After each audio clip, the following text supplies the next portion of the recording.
The rain against the window pane was the only sound in the apartment, a soft, relentless weeping that echoed the hollowness inside my chest. My wine glass was empty, but the bitter aftertaste of betrayal lingered on my tongue, far stronger than any Merlot. On the coffee table, my phone lay screen up, a cruel little rectangle of light in the darkness, glowing with the image that had shattered my world. It wasn't even a direct message, just a fleeting story posted by Chloe, my best friend of 15 years, for her close circle. A cozy, artistic shot of a corner of a room. But I knew that room.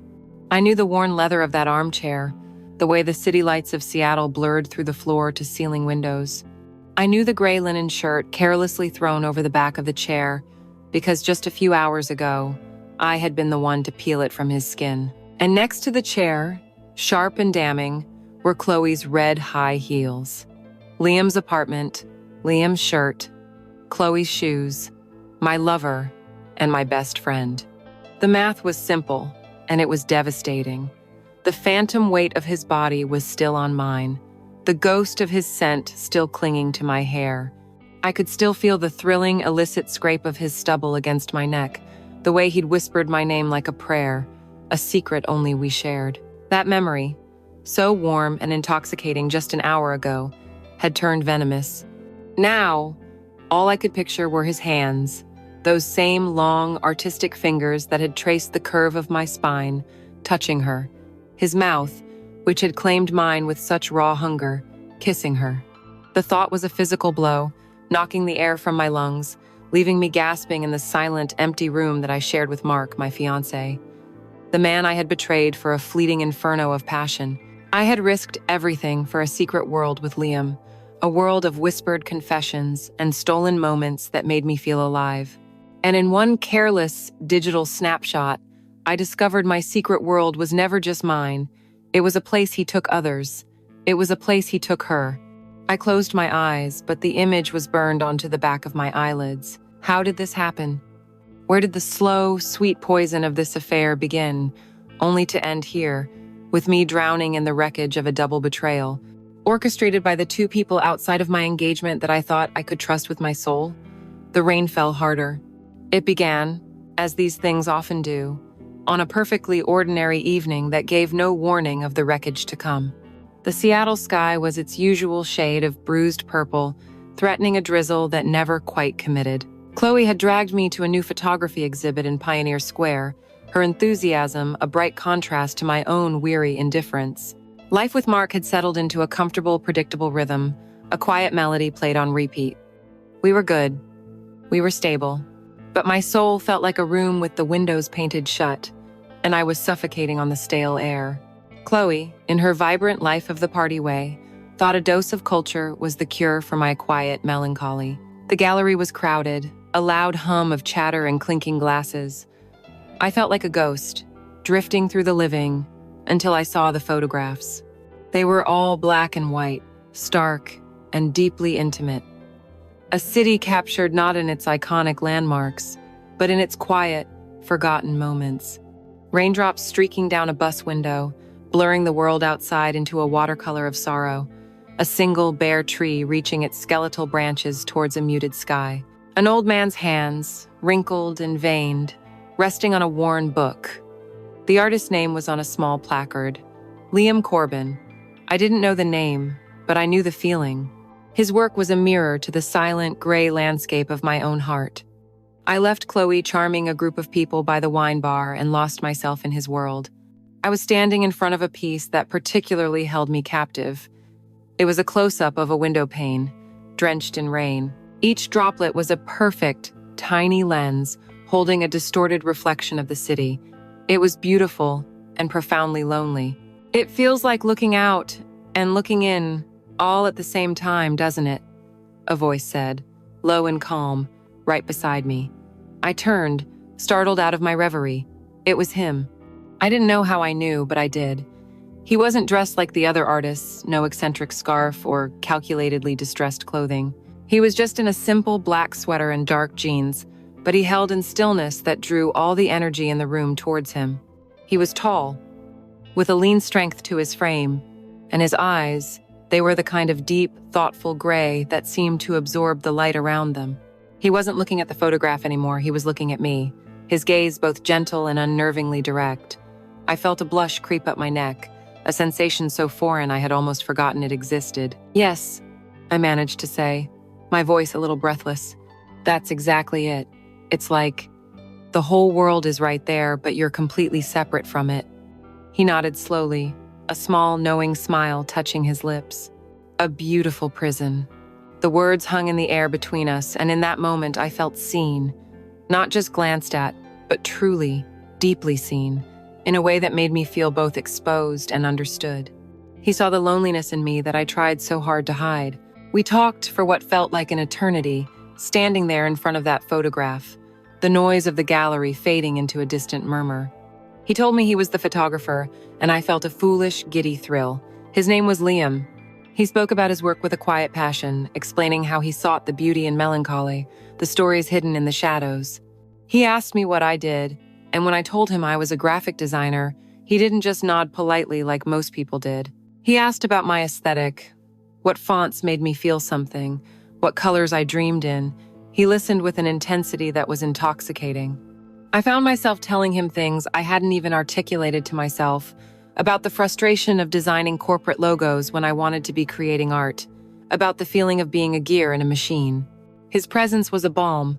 I was acutely aware of every detail about him, the way his dark hair fell slightly over his forehead, the subtle scent of sandalwood and something like autumn air, and his hands. They were beautiful, expressive hands, with long fingers and clean nails. I watched them as he gestured, imagining those hands holding a camera, shaping a piece of clay, or... I quickly pushed the thought away, but the spark had already been lit. He wasn't overtly flirting, yet the entire conversation felt like a form of seduction, an intimacy of the mind that was more potent than any physical touch. It was a connection I had been starving for without even realizing it. He made me feel like the most interesting woman in the room, in the world. For the first time in years, I wasn't Mark's dependable fiancé or Chloe's quiet friend.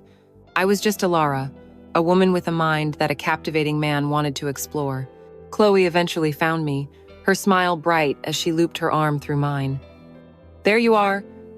I see you've met our talented host," she said, her voice teasing. She introduced herself to Liam with an easy confidence, shaking his hand and complimenting his work with a charm that I always admired and secretly envied. He was polite and gracious with her, his smile widening, but I noticed his eyes kept flicking back to mine. There was a current between us, an invisible thread that the rest of the room couldn't see. When Chloe's attention was momentarily diverted by someone calling her name, Liam leaned in slightly closer to me, his voice dropping again to that intimate, confidential tone. "I hope I see you again, Alara," he said, and the way he spoke my name sent a shiver through me. It wasn't a question or a demand, but a simple, sincere statement of hope. He held my gaze for a moment longer, a silent promise passing between us, before he was swept away by a gallery owner. As Chloe and I left later that evening, the drizzle had finally begun, coating the streets in a slick, reflective sheen. Chloe chattered on about the people she'd met and the awful canapés, but I barely heard her. My mind was replaying every word, every look, every nuance of my conversation with Liam. The quiet melody of my life had been interrupted by a new, dangerous chord, a single, resonant note of possibility that promised to shatter the silence. I knew, with a terrifying certainty that settled deep in my bones, that I would see him again. And I knew, even then, that I was in trouble. The notification came 3 days after the gallery opening. 3 days I had spent in a state of agitated limbo, replaying our conversation in my mind, tracing the memory of his gaze. It was a simple friend request on social media, a name I now knew as well as my own, Liam Corbin. My heart hammered against my ribs, a frantic bird trapped in a cage. Accepting it felt like stepping onto a bridge I knew was unstable.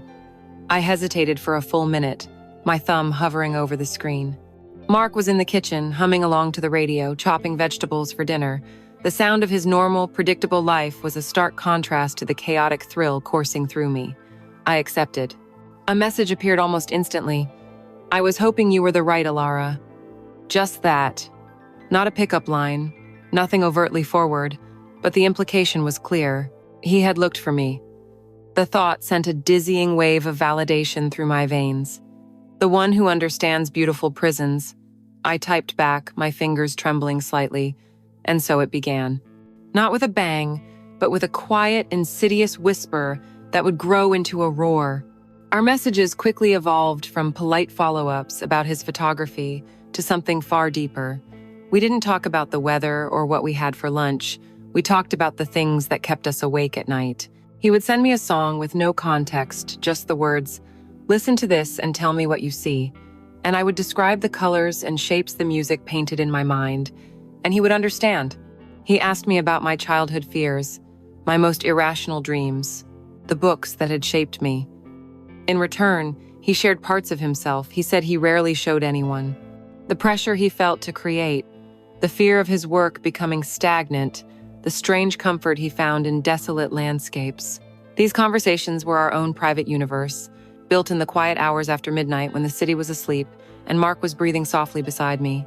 I would lie in the dark, the blue light of the phone illuminating my face, and feel more connected to this man I barely knew than to the man whose ring I wore on my finger. My phone became a lifeline, a portal to a world where I felt vibrant and alive. The contrast with my real life was painful, a constant grating friction. An evening with Mark was a study in comfortable silence and shared logistics. "Did you call the plumber about the leaky faucet?" he'd ask, his eyes on the television screen. "Don't forget we have my parents' anniversary dinner on Saturday." Our conversations were the scaffolding of a life built together, necessary and strong, but utterly devoid of art or passion. They were about maintaining, not exploring. Then my phone would vibrate with a message from Liam. "I just saw the moon through a web of clouds and thought of you," he'd write. It looked like a pearl tangled in silver hair. My world would tilt on its axis. How could one man talk about plumbing while another talked about the moon? The disparity was a chasm, and I was falling into it, willingly. I started living a fractured existence. In the physical world, I was a good fiancé. I made dinner, discussed finances, smiled at the right times. But my inner life, the part of me that felt real, was entirely elsewhere, woven from the words Liam sent me. I became an expert in the art of deception. I would smile at something Mark said, while my heart was leaping at a witty observation from Liam. I would angle my phone away, my shoulders hunched in a posture of casual privacy that was really a wall of secrecy. The guilt was a constant, low hum beneath the surface, but it was drowned out by the intoxicating music of his attention. This was not yet about the physical. It was something far more dangerous. It was an affair of the mind. He was romancing my intellect, my soul. The craving became a physical ache, a hunger for his words. The first thing I did in the morning was check my phone before my feet even touched the floor. My mood for the entire day could be set by the presence or absence of a message from him. A good morning. Alara could make the grayest Seattle day feel bright. Silence from him felt like a personal rejection, a punishment, sending me into a spiral of anxiety. Was he busy? Had I said something wrong? Was he talking to someone else? I was addicted to his validation. I started to see the world through his eyes, noticing the play of light on a wet street or the lonely beauty of a fire escape, composing messages to him in my head. I began to dress a little better. Not for Mark, who rarely noticed, but for the version of myself I wanted to be for Liam, the woman in his imagination. Sometimes I would reread our entire chat history, scrolling back to the beginning, reliving the thrill of our initial connection. It was like reading a love story, and I was its heroine. The words on the screen became more real than the life around me. I would imagine his voice saying them, the low, calm timbre I remembered from the gallery. I would remember his hands and wonder how they would feel if they were typing those words onto my skin instead of a screen. The slow burn was becoming hotter, the embers glowing brighter in the dark. The psychological thrum of desire was constant, a baseline hum to my every waking thought. It was no longer a question of if I would cross the line, but when. I was already on the other side, in my heart. The bridge was swaying, the ground behind me had vanished, and I had no desire to turn back. I just wanted to keep walking toward him, whatever the cost. The text message arrived on a Friday afternoon, as a heavy, relentless rain began to fall, turning the city into a wash of gray. Mark. Flight delayed. Looks like I'm stuck in Chicago until tomorrow morning. Love you. My heart gave a guilty lurch. It should have been a disappointment, but instead, a window of opportunity swung open, vast and terrifying. An hour later, as if on cue, a message from Liam lit up my screen. The storm is good for inspiration. I have some new prints I haven't shown anyone. Come to my studio. See them with me. There was no question mark. It was an invitation that felt like a summons. Every rational thought screamed no, but the craving, the slow-burning fire that had been stoked for weeks, flared into an inferno. I sent a simple, okay, and my old life, my life with Mark, seemed to recede into the rearview mirror as I drove through the storm-lashed streets toward the waterfront. His studio was in a converted warehouse, a huge open space with concrete floors and a wall of windows that looked out onto the churning gray waters of Elliott Bay. The air smelled of darkroom chemicals, strong coffee, and the damp scent of the rain outside. Soft, instrumental music drifted from a vintage record player in the corner.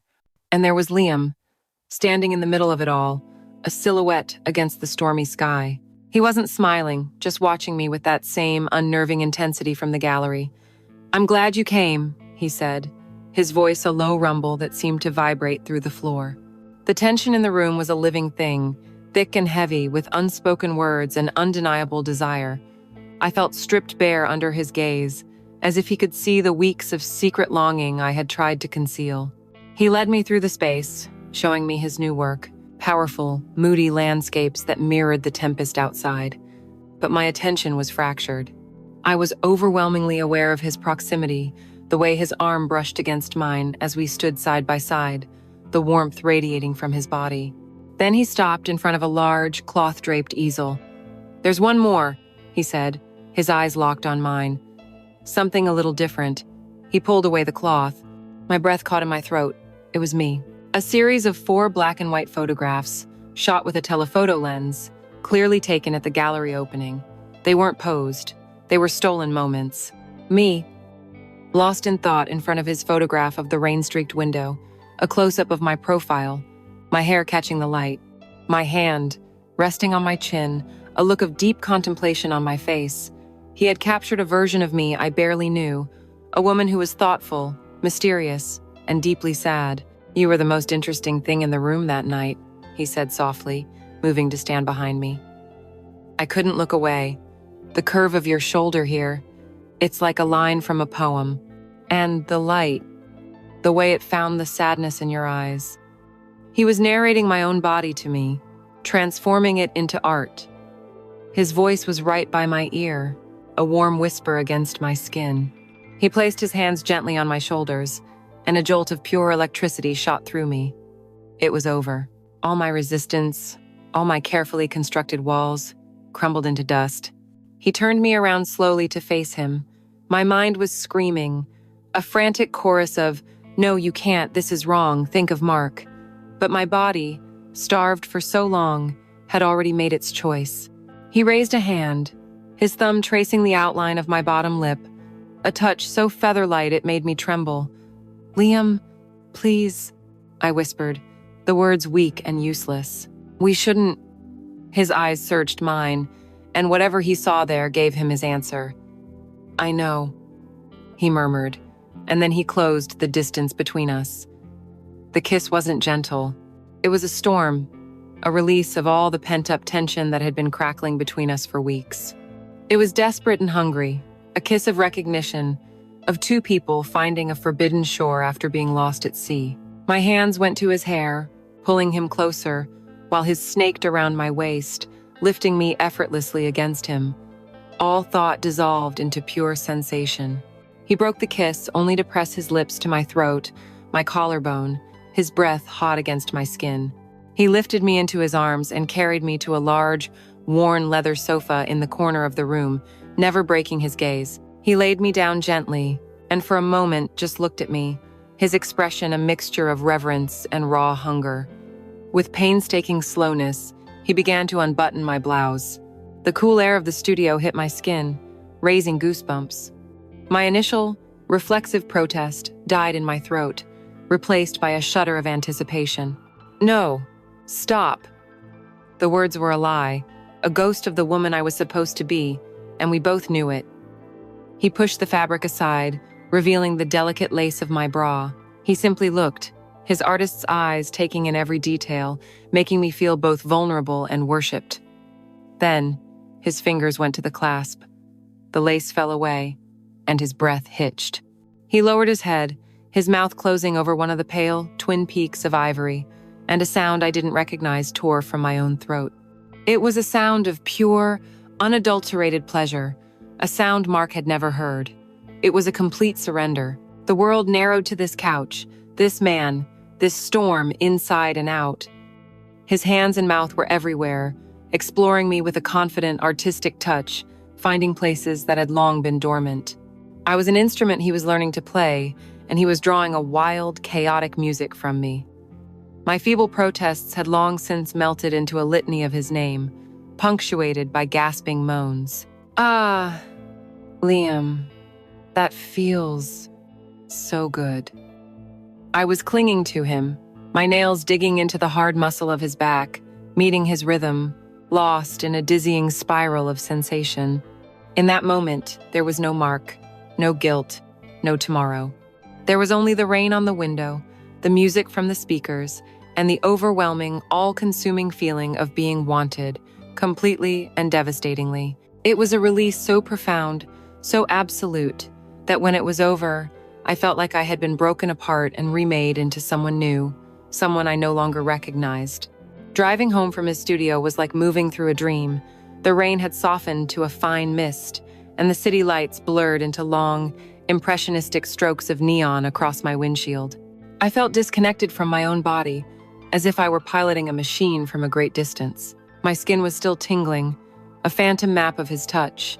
The scent of him, sandalwood and rain and sex, was a cloud around me, so potent I was terrified someone would be able to smell my guilt. When I stepped back into the apartment I shared with Mark, the silence was an accusation. Everything was exactly as I had left it. Neat, orderly, beige. The scent of our life, a clean, familiar mix of lavender, laundry detergent, and the faint aroma of coffee from that morning, felt alien.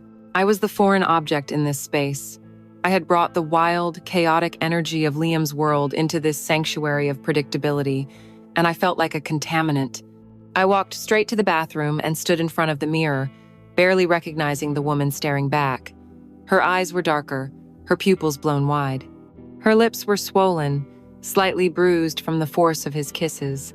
There was a flush high on her cheekbones that had nothing to do with the weather. This woman was a stranger, a creature of passion and secrets. The woman who lived here with Mark was sensible, cautious. She would never have done what I just did.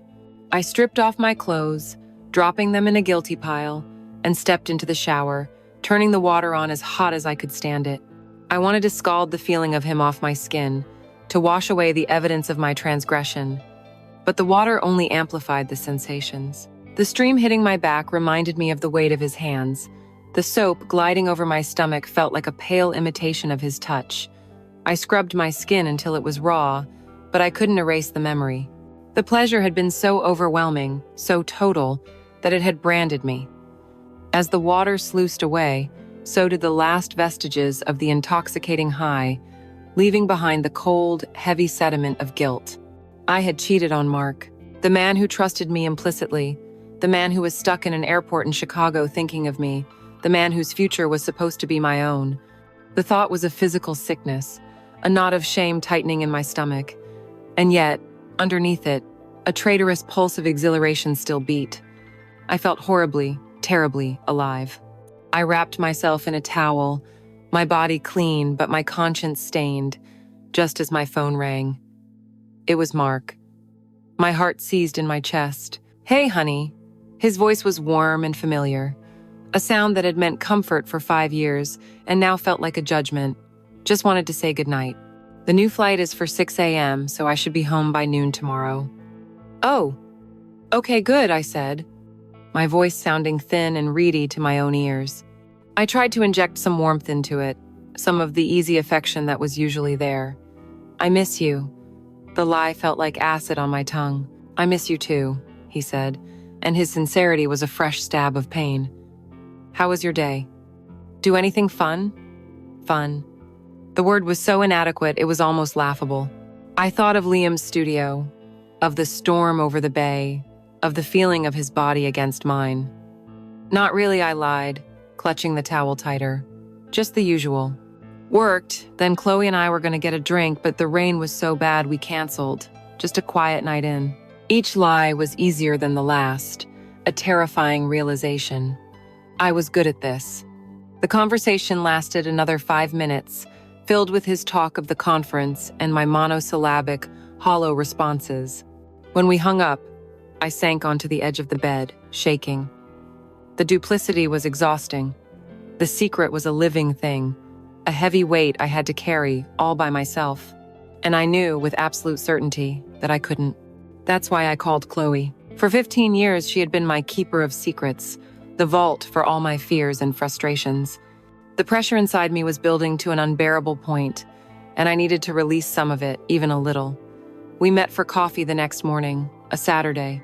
The rain had finally stopped, leaving the city washed clean, a deceptively fresh start.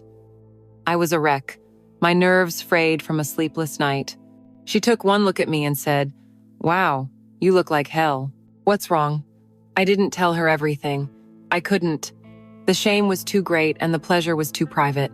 I couldn't admit that I had shattered the most fundamental rule of my relationship, so I told her a half-truth. I told her that the artist from the gallery, Liam, had been in touch. I told her we had been talking and that I had developed a powerful, overwhelming crush on him. "It's more than a crush, Chloe," I confessed, stirring my latte until it was just a brown swirl. "I can't stop thinking about him. The way he talks, the way he looks at me, it's like he sees something in me that no one else does, not even Mark." Chloe listened intently, her expression a perfect mask of friendly concern. "Oh, honey," she said, reaching across the table to squeeze my hand. "That sounds dangerous. This guy is a professional brooder. It's his job to be intense and make women feel special." Her words were sensible, exactly what a good friend should say. "You have something so good with Mark. Don't throw that away for some fleeting infatuation." But looking back now, I can see the flicker of something else in her eyes. It wasn't just concern. It was a sharp, focused curiosity, the way a scientist might observe a volatile chemical reaction. Her questions, which seemed so innocent at the time, were surgical. "What is he really like when you talk to him? Is he as charming as he seems? What kind of things does he say to you?" I, in my desperate need to confide, gave her everything she wanted. I told her about our late-night conversations, about the poetry of his words, about the deep, intellectual connection I felt. I painted a picture of a man who was irresistible, a romantic ideal. I was trying to justify my own feelings, but in doing so, I was inadvertently selling him to her. I was creating the myth of Liam Corbin for my best friend. At the end of our conversation, I felt a sliver of relief. I had shared part of the burden. Chloe hugged me, telling me to be strong, to end the communication with him before it went too far. I promised I would try, knowing full well it was another lie. I left that coffee shop feeling like I had an ally, someone in my corner. I didn't realize that I had just handed the fox the keys to the henhouse. I had shown her the map to my secret garden, never imagining she would want to step inside and burn it to the ground. The web was growing, more tangled every day, and I was so focused on my own passion, I never saw the spider, patiently waiting. In the intoxicating delirium of the affair, I began to feel a strange kind of invincibility. The secrecy was a heady perfume, and I wore it like a second skin. Liam and I continued to meet, our encounters growing more daring, our connection deepening into a comfortable, yet still thrilling, intimacy. It was in this state of reckless confidence that I made the most foolish decision of all. I decided to bring my two worlds together. My logic, warped by passion and arrogance, was that I wanted Chloe to see what I saw in Liam. I wanted her to understand the force of nature I was grappling with, perhaps to validate my choices through her approval. On a deeper, more selfish level, I think I wanted to show him off. I wanted to sit between my loyal, lifelong friend and my passionate, artistic lover and feel like the queen of my own chaotic universe. I was living a life of heightened emotion, and I wanted an audience. So I orchestrated a casual evening for drinks at a dimly lit, sophisticated cocktail lounge downtown, a place with velvet booths and artisanal gin, the perfect stage for the sophisticated drama I thought I was directing. I told Chloe that I wanted her to properly meet the artist friend I was so hung up on to give me her honest opinion. I told Liam that I was tired of hiding and wanted him to meet my best friend, the most important person in my life besides him. Both agreed. Their motives, I now realize, a universe away from my own. That night, I felt powerful. I chose my outfit with meticulous care, a silk camisole that hinted at the lace underneath, dark jeans that made me feel sexy but effortless. When I walked into the lounge, they were already there, sitting across from each other in a secluded booth. For a heartbeat, seeing them together without me sent a strange jolt through my system, but I quickly dismissed it. Liam stood up as I approached, his eyes doing a slow, appreciative sweep of my body that was just for me, a secret signal that made my skin flush with pleasure.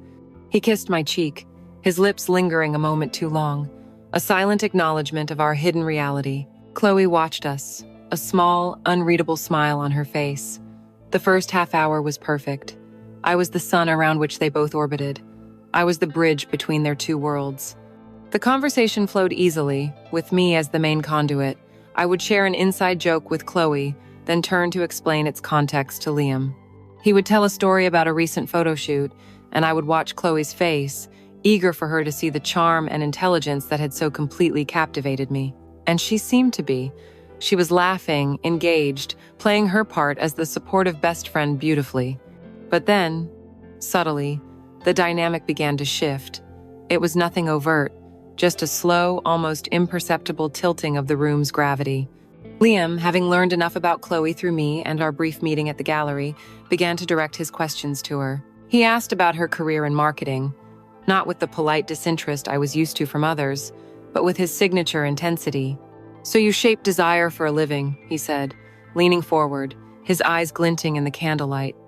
"That's not so different from what I do. We're both merchants of illusion."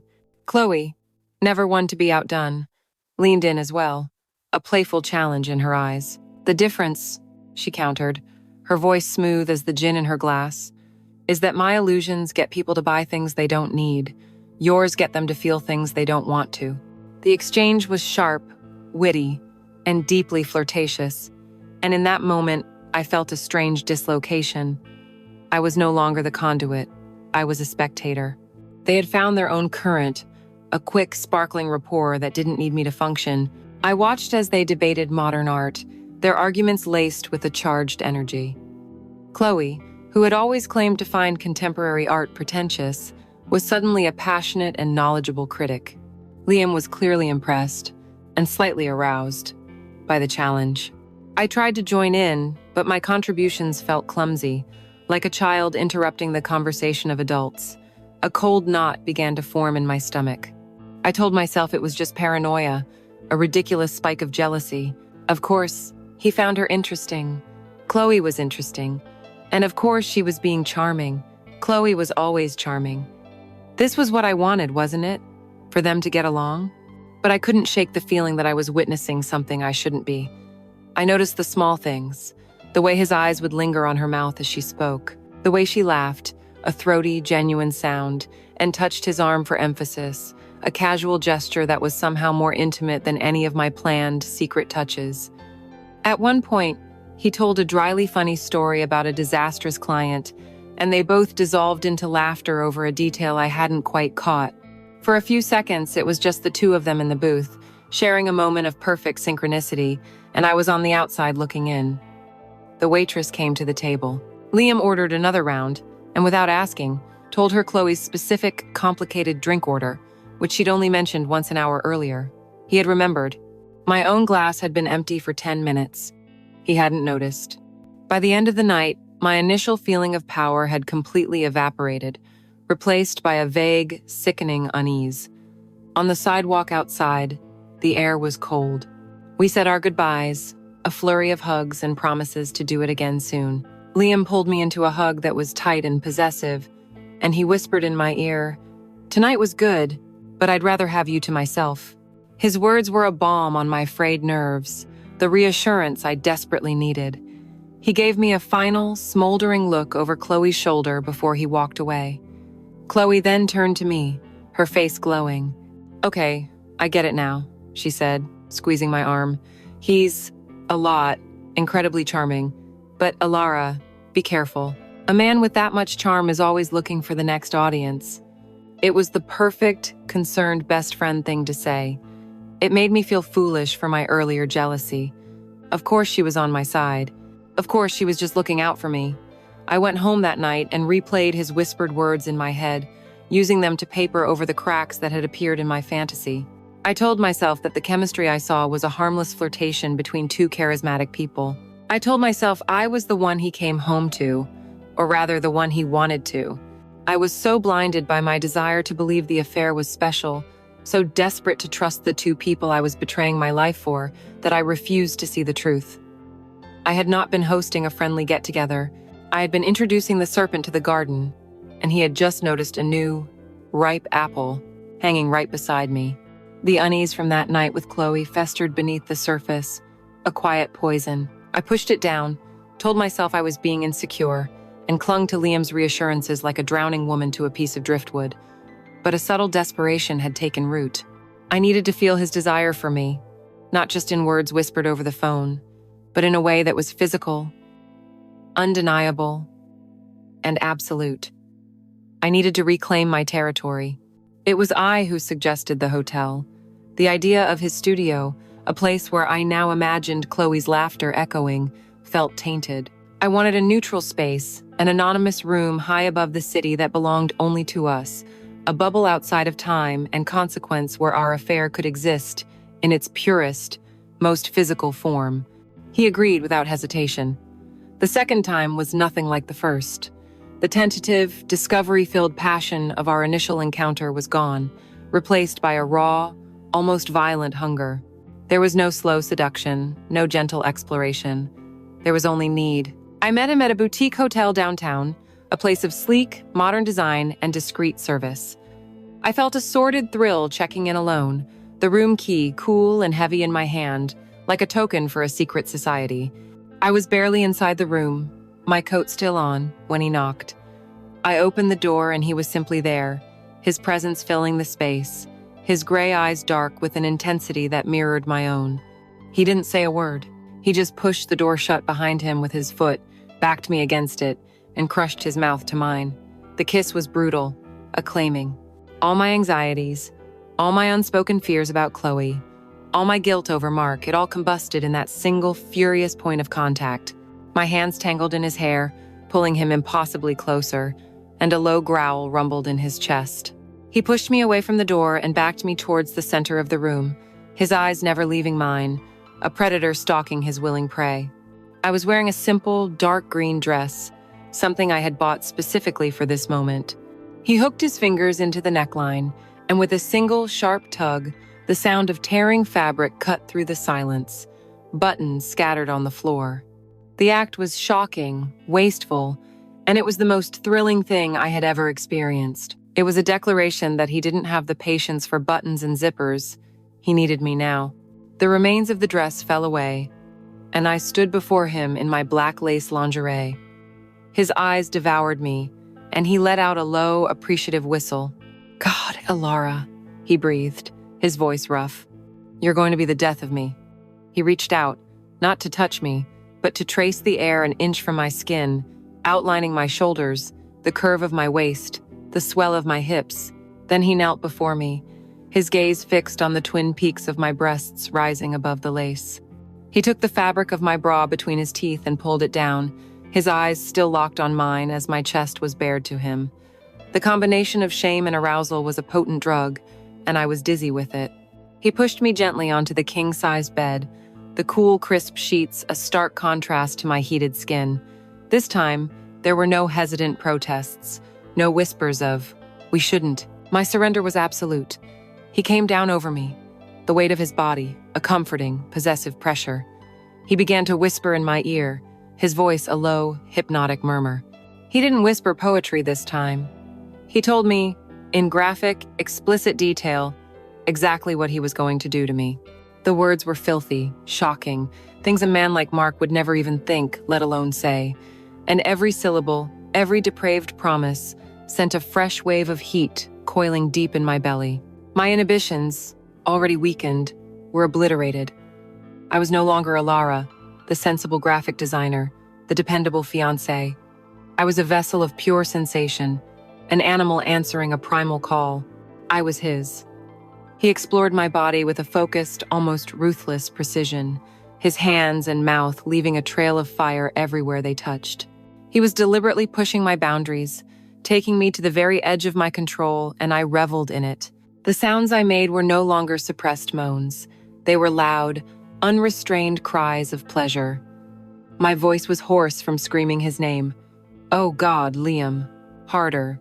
I begged, my words punctuated by gasps. "Yes, right there. Please, don't stop."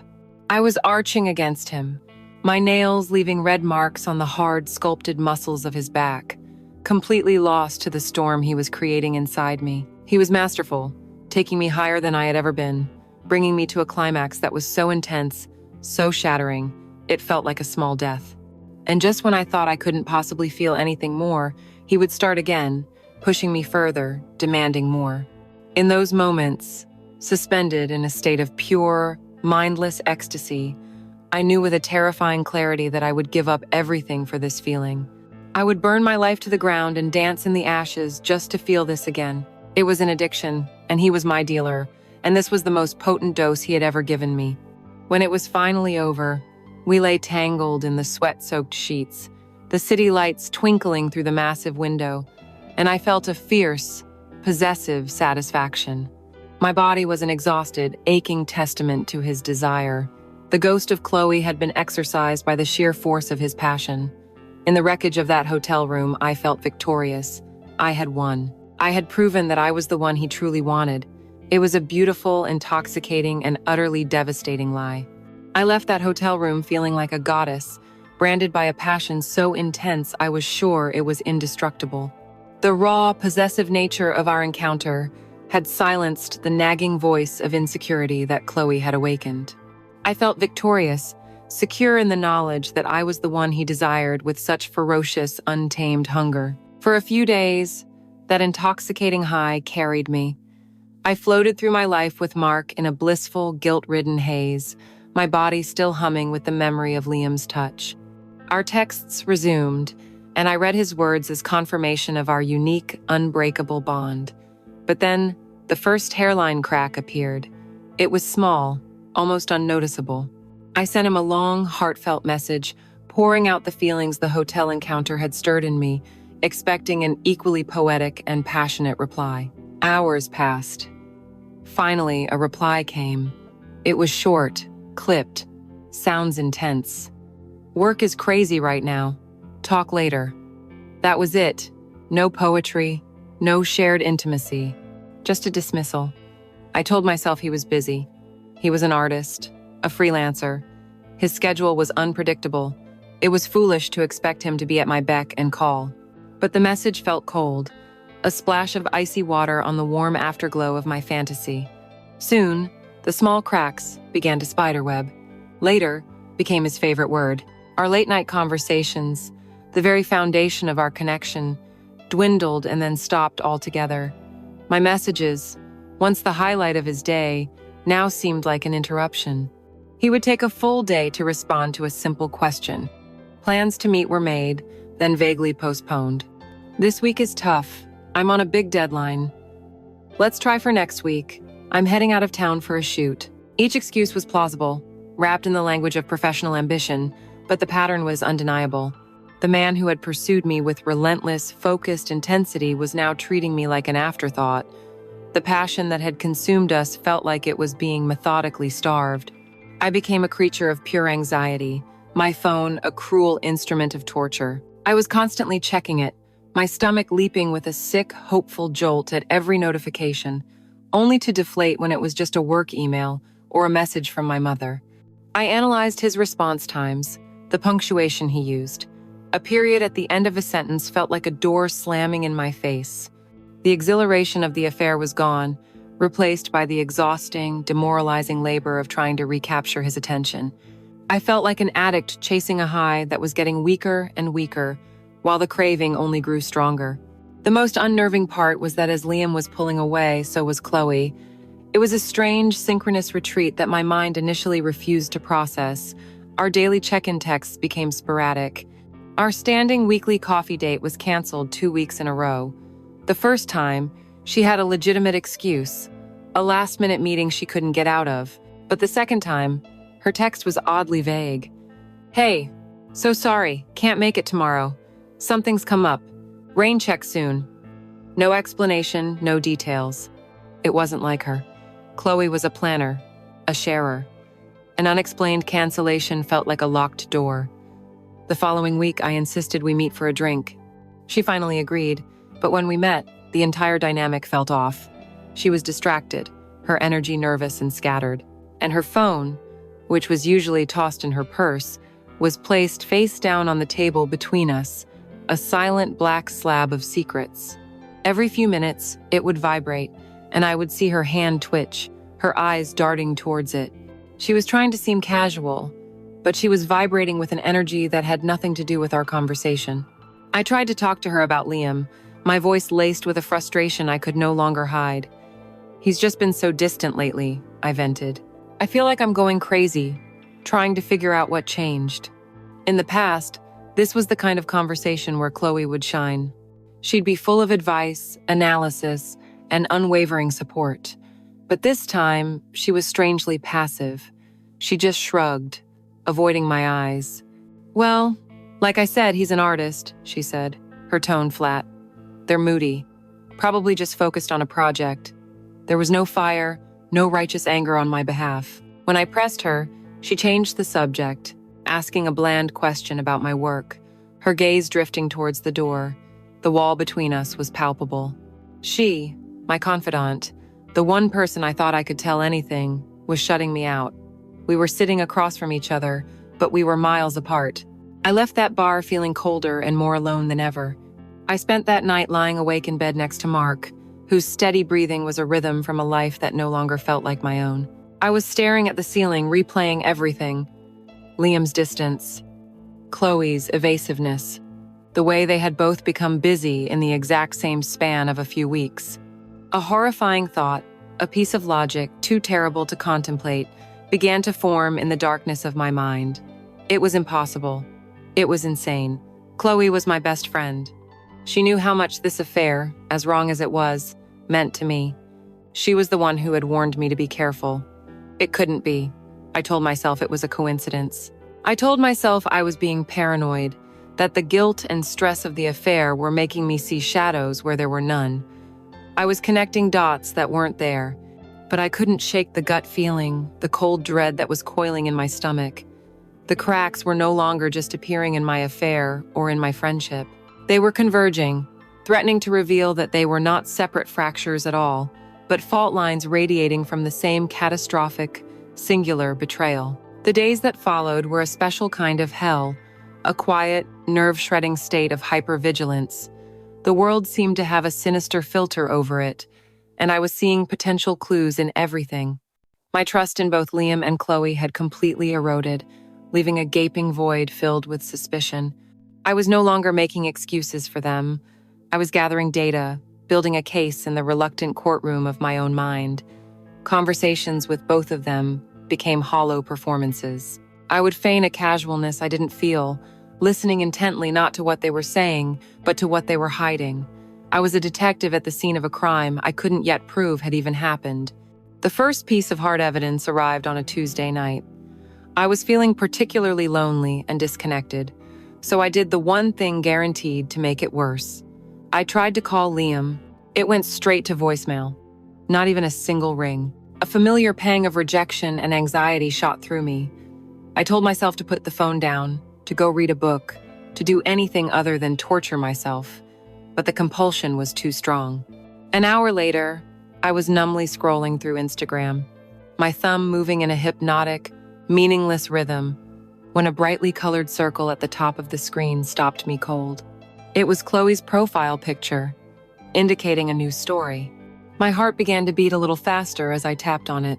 The image was of a cocktail, a beautiful artisanal creation in a distinctive, custom-stamped coupe glass, with a single, perfect orchid floating on top. But it wasn't the drink that made the air leave my lungs. It was the bar itself. The background was unmistakable.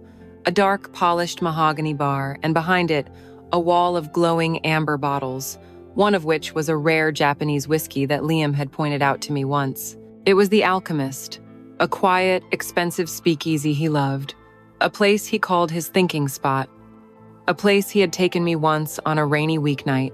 A cold dread, sharp and metallic, filled my mouth. Coincidence? It was possible, but my gut was screaming that it wasn't. My hands were shaking as I switched apps and sent Chloe a text message. I tried to make it sound breezy, normal. "Hey, what are you up to? Looks fancy." I added a winking emoji, a cheerful little mask for the accusation simmering beneath the surface. I watched the 3 dots appear and disappear as she typed her reply. Finally, the message came through. You have no idea. Stuck at the most boring work happy hour at this generic hotel bar downtown. Kill me now. So lame." I read the message 3 times.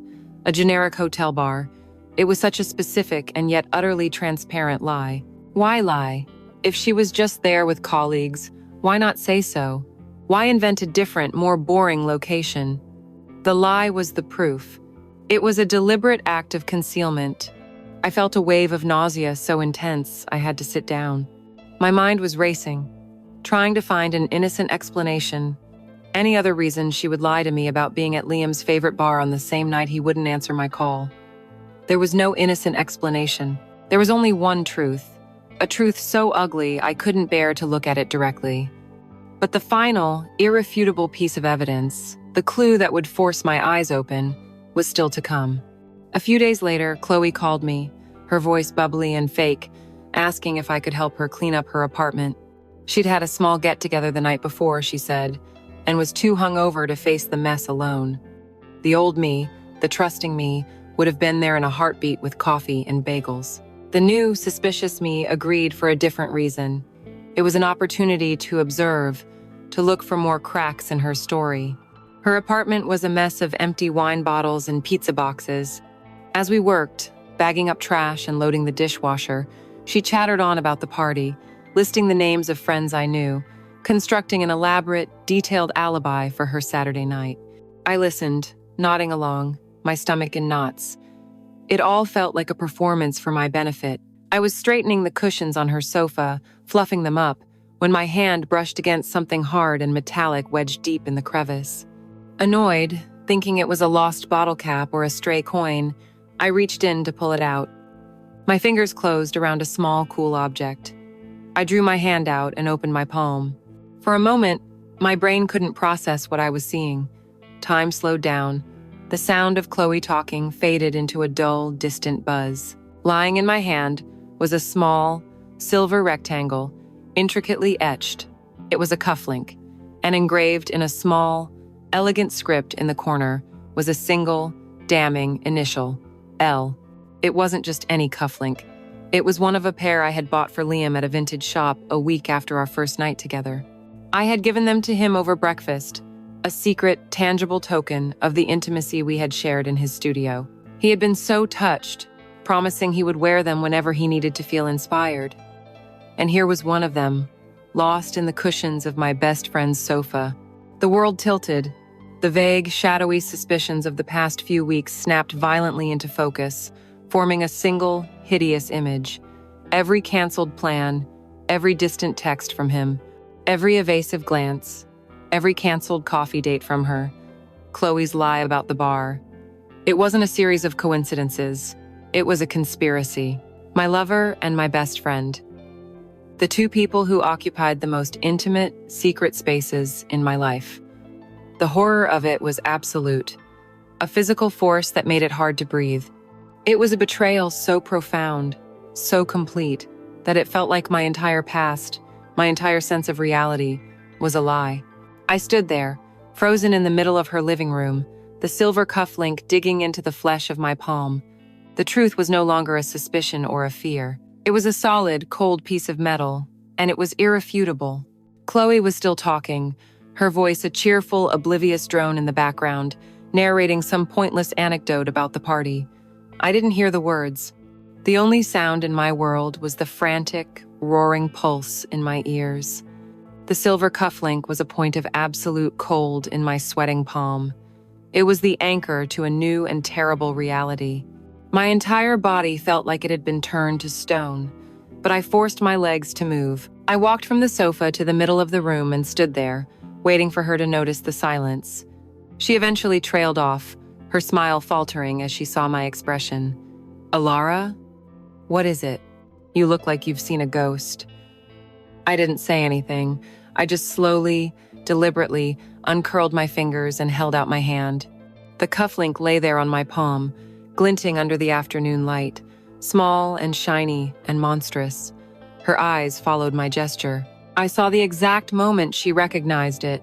Her face, which had been a mask of breezy nonchalance, completely collapsed. The color drained from her cheeks, leaving her skin a pasty, sickly white.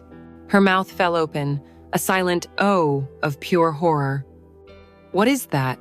she whispered, her voice barely audible, a last pathetic attempt at denial.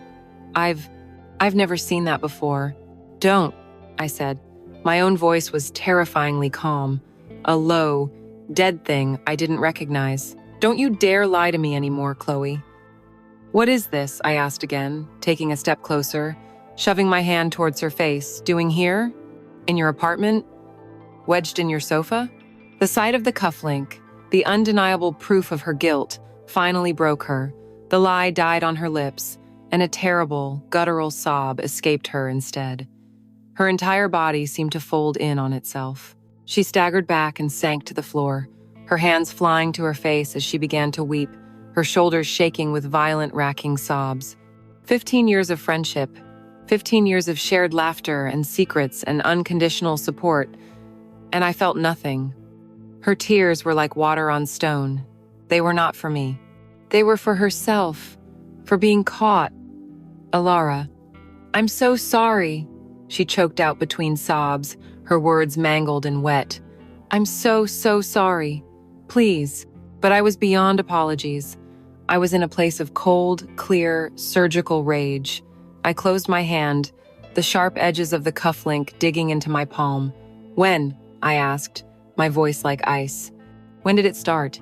Her confession came out in a torrent of excuses and self-pity. It was a disgusting, pathetic performance. She told me it started after the night we all had drinks, that Liam had found her on social media, that he had started messaging her privately. "He was just so charming," she cried, looking up at me with red, swollen eyes, as if his charm was a justification. "He made me feel, I don't know, interesting." She said she was lonely. She said her job was stressful. She said she had been drinking the first time it happened. Each excuse was another twist of the knife. Each justification was a fresh layer of betrayal. "You were so obsessed with him," she blurted out, her voice rising in a desperate defensive pitch. "The way you talked about him, like he was this god.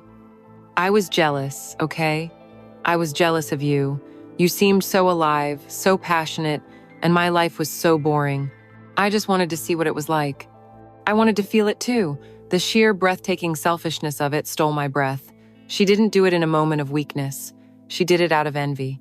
She saw something that made me happy, something that lit me up, and her first instinct was not to be happy for me, but to take it for herself. "Did you feel alive when you were lying to my face?" I asked, my voice shaking with a rage that was finally starting to boil over.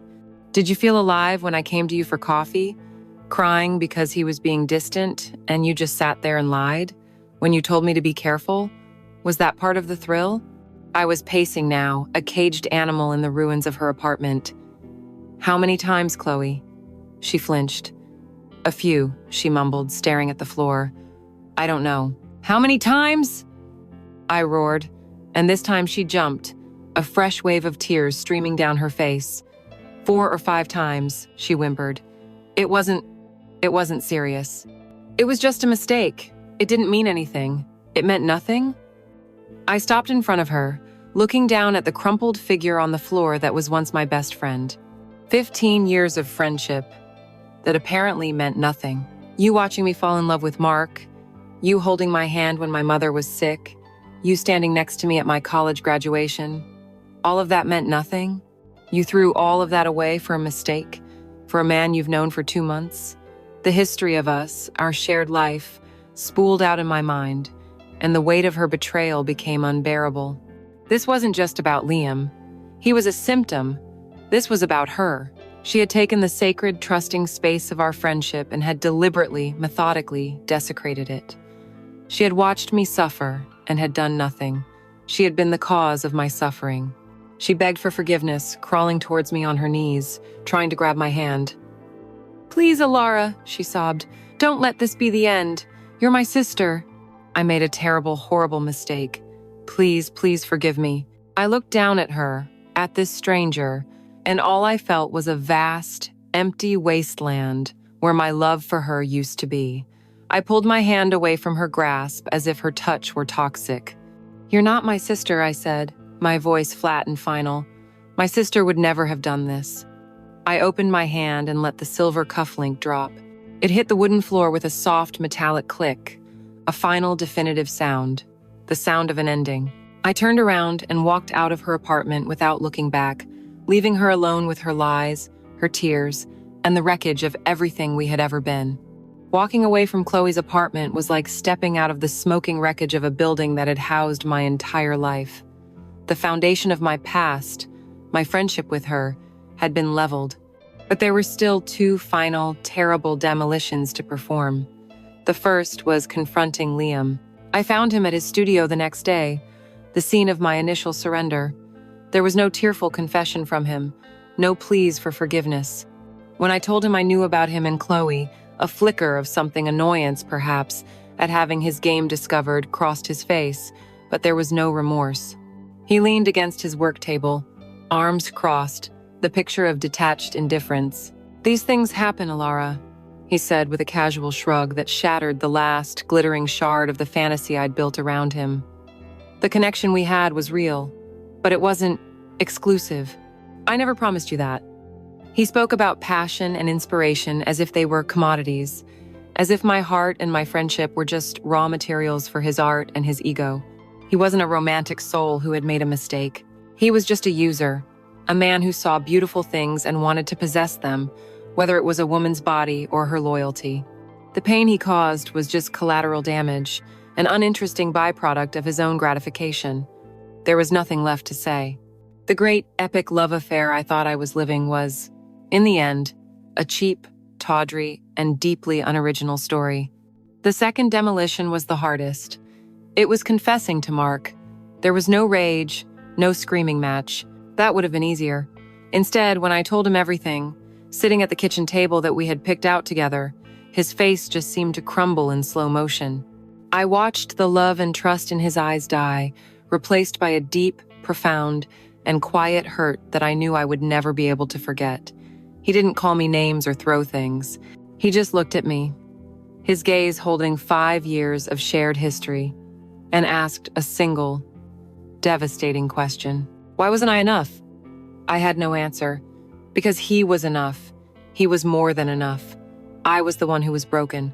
Our end wasn't a fiery explosion. It was the slow, silent, and agonizing process of untangling 2 lives. Packing his things into boxes, dividing our books, watching him walk out of the apartment and our life for the last time. The stability I had mistaken for boredom, the comfort I had mistaken for a cage, was gone, and in its place was a vast, echoing silence. 6 months have passed since then. I live alone now, in a smaller apartment across town, but I can't seem to escape the rain. It still taps against my window pane at night, a constant reminder of the storm I invited into my life. The silence that Mark left behind has become my constant companion.